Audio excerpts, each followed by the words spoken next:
Now that you have some experience with your kettlebell and have become proficient in the basic exercises, it's time to expand your repertoire and build a better you from the ground up by using high-tension drills to strengthen your core and attack any weak links you may have, such as your wrists, ankles, or shoulders.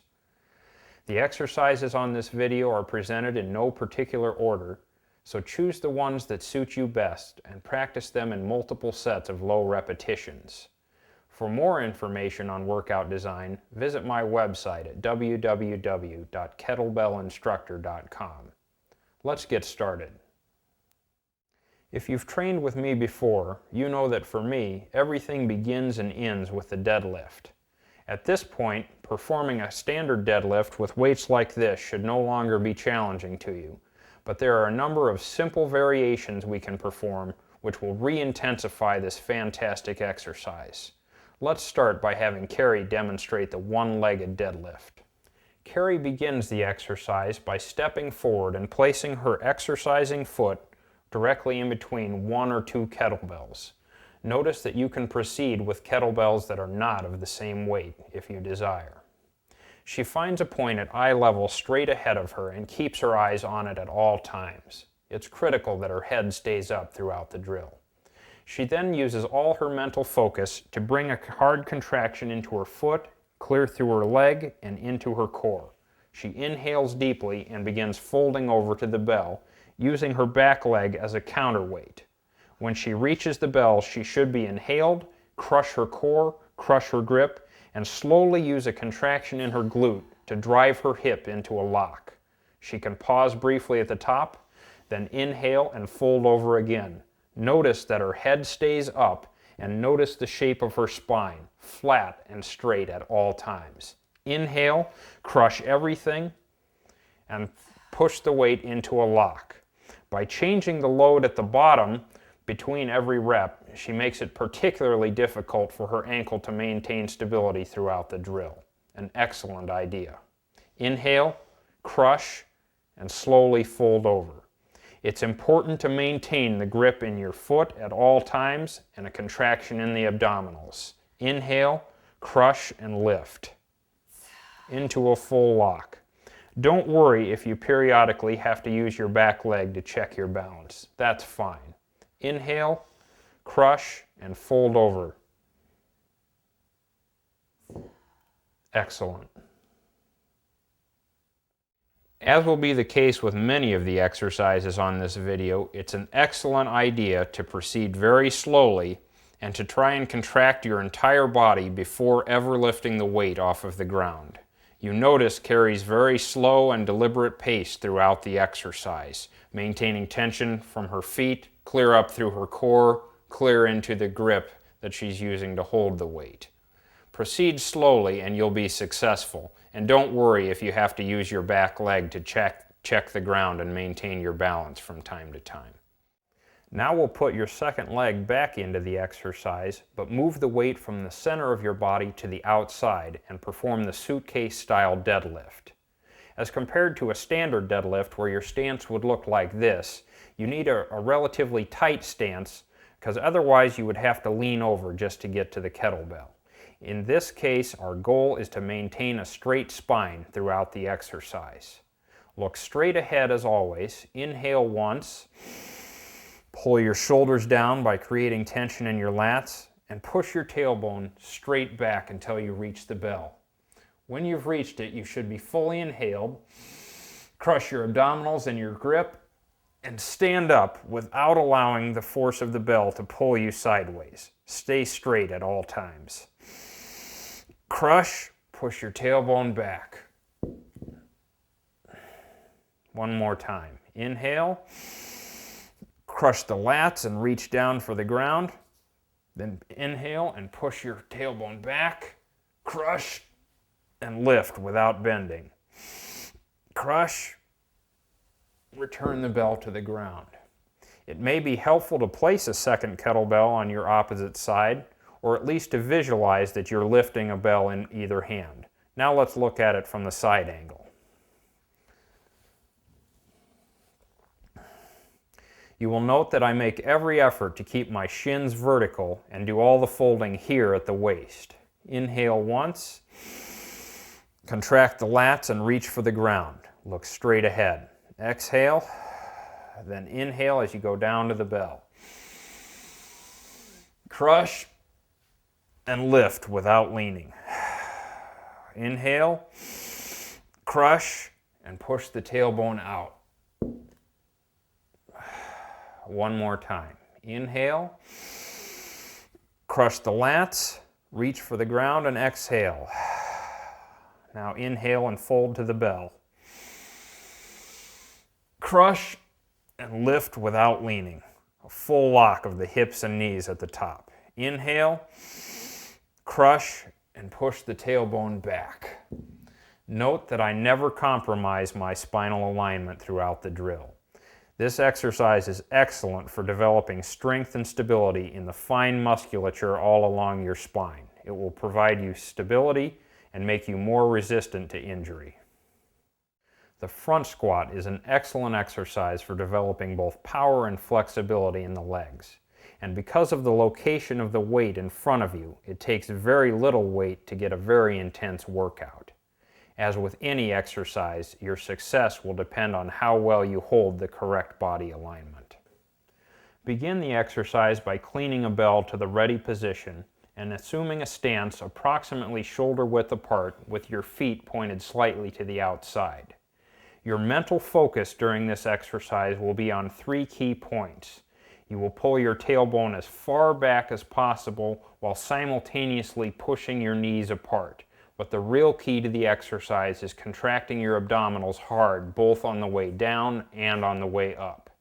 When ready, inhale, bring your abdominals to a contraction, and then begin pushing your tailbone as far back as possible and pulling yourself low, pressing the knees wide apart. At the bottom, pause, inhale, crush the abdominals, and stand back up. Again, pull the 3 points wide apart. Don't just yield to the weight and sink straight down. Inhale, crush the abdominals, push the tailbone back, and pull the knees wide. Notice that Kerry's shins stay very close to vertical throughout the drill and that she drops to well below 90 degrees in her knee. Inhale, contract the abdominals, wind your heels into the ground, and stand up.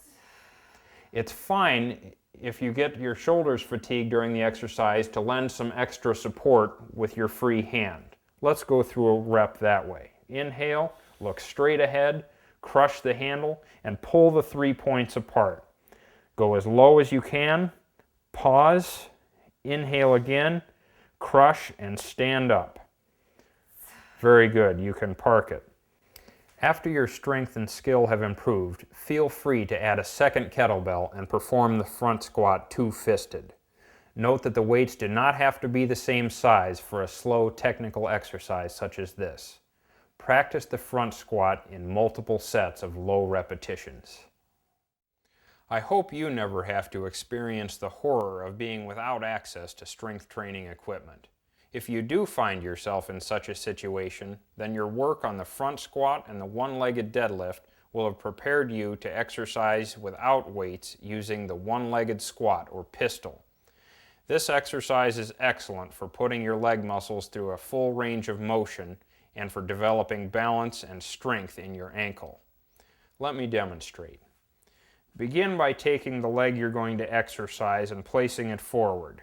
Use all your mental focus to develop as hard a contraction as possible in your foot, in your hamstring, your quad, and your glute.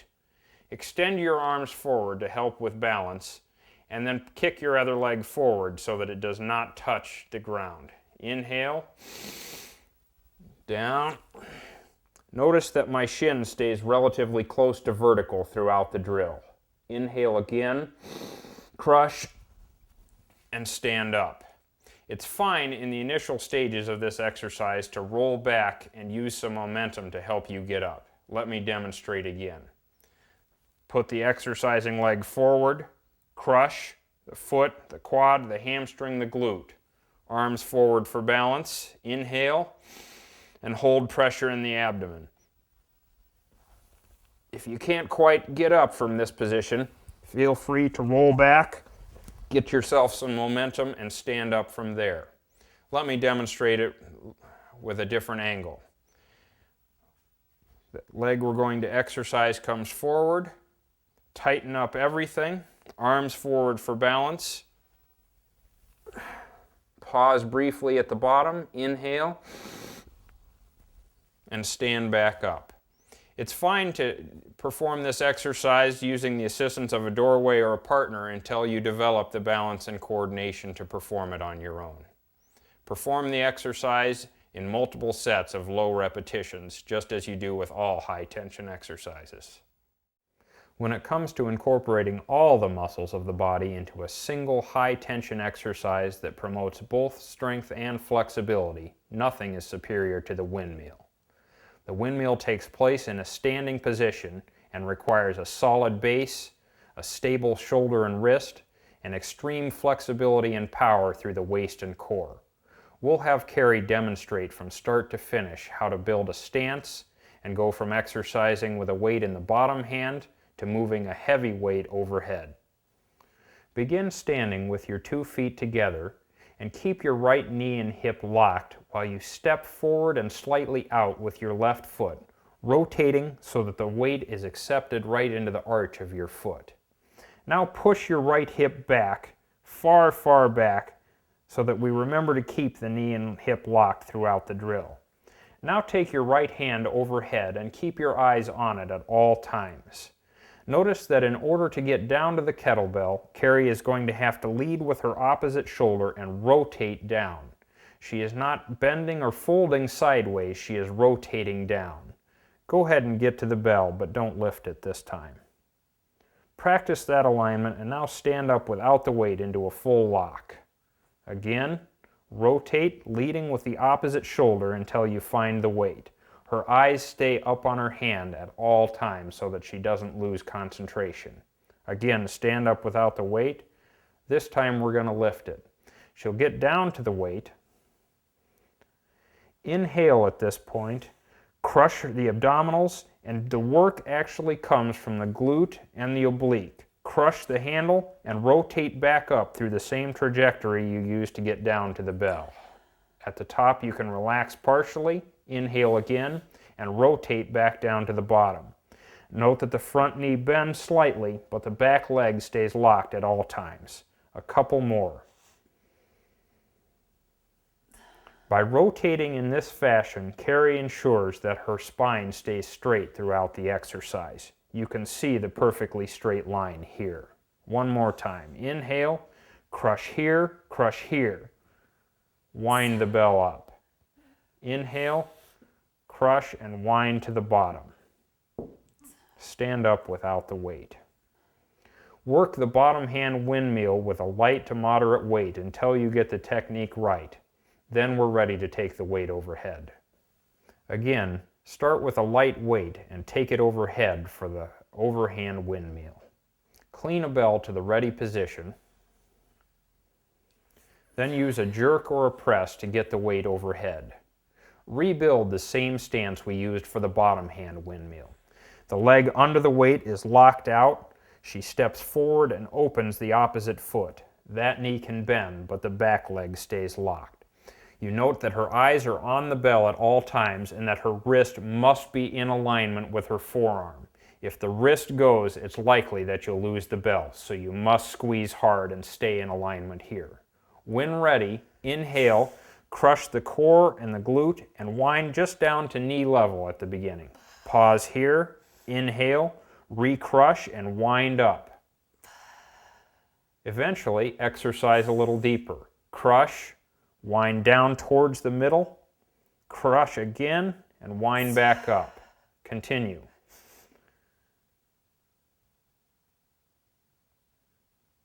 Do not be in a hurry to increase the range of motion. Just let it happen gradually over many workouts. Inhale, crush, and wind down as if there was a target on the floor in the middle of your feet. Inhale, crush, and wind up.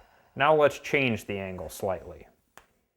From this angle, it should be apparent how far Kerry pushes the hip under the weight back into the corner so that the hip and knee stay locked throughout the exercise. Go ahead and clean the bell to a ready position. Jerk the bell overhead, and then establish your stance. She steps forward with the opposite foot and turns it slightly out. This hip must come back to allow her to rotate properly. Inhale, crush, and wind down to the middle. See the line here indicating that her spine is straight throughout the exercise. The pace is slow and deliberate, and she is inhaled and crushed whenever she is moving. The glute and the oblique do the work in this exercise. Realize that if you choose a stance which is too wide, you will not be able to rotate properly. Very good. Thank you. Practice the windmill in multiple sets of low repetitions. Make sure to start with a light to moderate weight until you have the technique correct. Again, if you initially select a stance which is too wide for you, you will be unable to keep the back leg vertical. As you can see, my hip is being dragged over to the side because my stance is too wide. If you do this, you will not be able to rotate properly and the exercise simply won't work. So experiment with your stance until you find something where you can comfortably get down to at least knee level. The windmill leads us very naturally to our next high tension press, the side press. That's because the stance and alignment for the side press are identical to those for the windmill. The difference is that rather than leaving the weight overhead throughout the drill, we'll begin with the kettlebell at shoulder level and press it up and back. This will require an intense contraction of the lat, but the range of motion as far as your torso goes will be less than for the windmill. Begin by cleaning a bell to the ready position and rebuilding your windmill stance. Lock the back leg and push the hip as far back as possible. Your front leg can bend, but you should have stepped forward and pointed your foot slightly out. It is critical, as always, that your wrist stays in alignment with your forearm and that your forearm is vertical at all times. Begin the rotational action simply by looking at your fist and keeping your eyes on it at all times. Build a rock-solid base by contracting your feet and gripping the floor, and then when ready, inhale, contract the abdominals, and use a powerful contraction in the lat to get the motion of the bell started. Crush, press the bell into a lock. Inhale again, crush, and lower into the starting position. Repeat. Crush, press into a lock. Inhale, crush, and wind down. A slightly different angle. You can see that the back leg is locked and I can support as much of my weight as I want on the front leg. Inhale, crush, and press into a lock.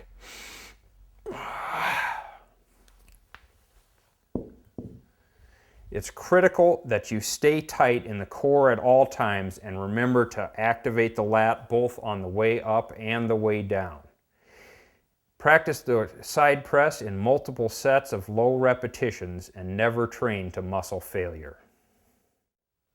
Although the clean is a ballistic exercise rather than a high tension exercise like we're focusing on in this video, the 2 kettlebell clean is so excellent for developing core strength and turning your back into iron that we just had to include it.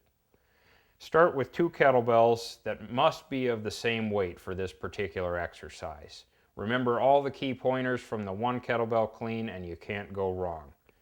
The finished position must involve having both of your upper arms firmly planted against your ribs, not passing by your body, and remember not to lean back. The head must stay up at all times.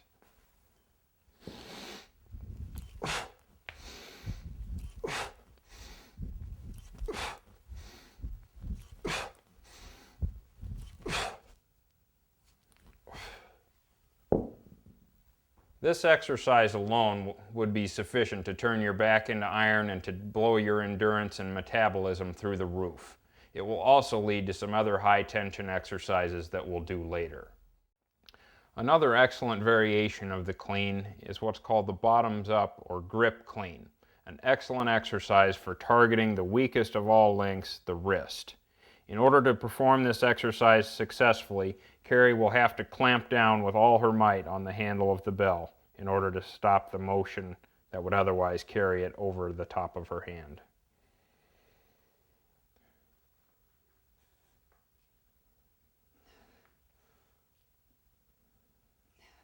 Her wrist must be in alignment or she may fail.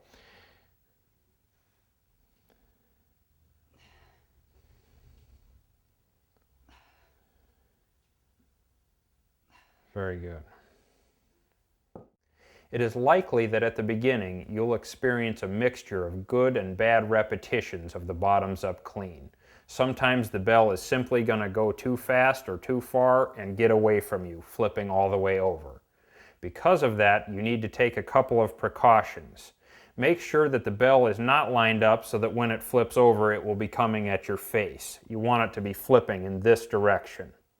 If it does flip over, it's still critical that you clamp down hard, both to tighten up your arm and save it from impact, and to keep your wrist from being bent over. In addition, if you get too far out of control, just step back with your back legs so that you can catch the bell as you would for a swing, and the weight will land on your hamstrings in that manner rather than on your wrist or your back. Practice the bottoms-up clean near the end of your workouts so that you don't overly fatigue your grip early on. The 2 kettlebell clean puts us into a position from which we can press or jerk 2 kettlebells overhead at once. For ballistic exercises like the 2 kettlebell clean and jerk, the bells must be of the same weight. Your body simply would not be able to absorb the impact 1, 2, 1, 2 if you were unbalanced. If we're going to do an exercise like the 2 kettlebell military press, which is slow, it's a technical exercise, the weights can be different. Clean the 2 bells up to the ready position and build your stance very tight from the bottom. Crush the ground with your feet, develop tension in your quads and glutes. Then when you're ready, inhale, crush your grip and abdominals, and follow 1 bell up to the top. Now both bells will be in motion simultaneously. Inhale, crush, 1 bell comes up while the other is coming down.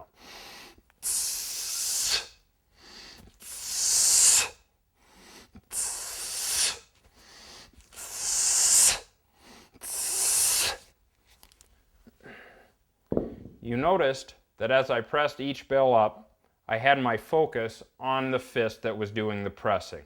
This has the effect of tightening up the spine and keeping the spine straight throughout the exercise. When I rotate, it makes it very difficult, if not impossible, to bend in any other direction, so make sure you follow the bell. Practice the 2 kettlebell military press in multiple sets of low repetitions. There is no better exercise for building extreme upper body strength. The Turkish Getup provides an opportunity for you to combine all of the skills we have learned on this video. Beginning from a prone position, you will press a bell overhead, then work your way into a standing position. You should perform this exercise only early in your workouts because it's simply too easy for the bell to get away from you if you're fatigued. Remember to keep the weight light to moderate while you're mastering your technique, and then you can move up. Begin in a prone position with a kettlebell near shoulder height on the side you're going to exercise. Roll your entire body towards the bell, grasp it with both hands, and use the momentum of your body to roll your forearm to a vertical alignment. The wrist must stay in alignment with the forearm at all times. Now bench press the bell into a full lock and keep it there throughout the drill. It would be a very bad idea to allow your elbow or wrist to collapse at any point. Draw your opposite foot up towards the center and extend your opposite arm for stability. Begin rolling towards your unweighted side. Simultaneously, use your unweighted arm to prop yourself up into a sitting position. Now press yourself up into a pre-lunge position. Notice that Kerry keeps her eyes on the bell at all times so that she does not lose concentration. She can pause briefly and rest in the pre-lunge position. Now inhale, crush, and stand up. Again, at the top, she can rest for a breath or two, but her eyes must stay on the bell and her elbow and wrist must stay locked. Inhale, crush your core, and drop your opposite knee to the floor. Tuck the back leg underneath and find the floor with your opposite hand. Now is the critical phase of the exercise where you must not allow the bell to accelerate your descent. You must move slowly and with control at all times. Ease yourself down onto your side, then roll onto your back. Do not come directly down onto your back. If you have the stamina, you can continue directly into a second repetition with the bell still locked. Draw your opposite knee up towards the center. Extend your opposite arm for support, then begin rolling towards the unweighted side. Prop yourself up into a seated position and then into a pre-lunge position. Stay tight and locked at all times. Inhale, crush, and stand up. Drive your fist through the ceiling at all times. Pause briefly for a few breaths at the top, then inhale, recrush, and drop to the opposite knee. Tuck that back leg under and find the ground with your opposite hand. Your eyes stay up. Now ease yourself very slowly down onto your side, roll onto your back.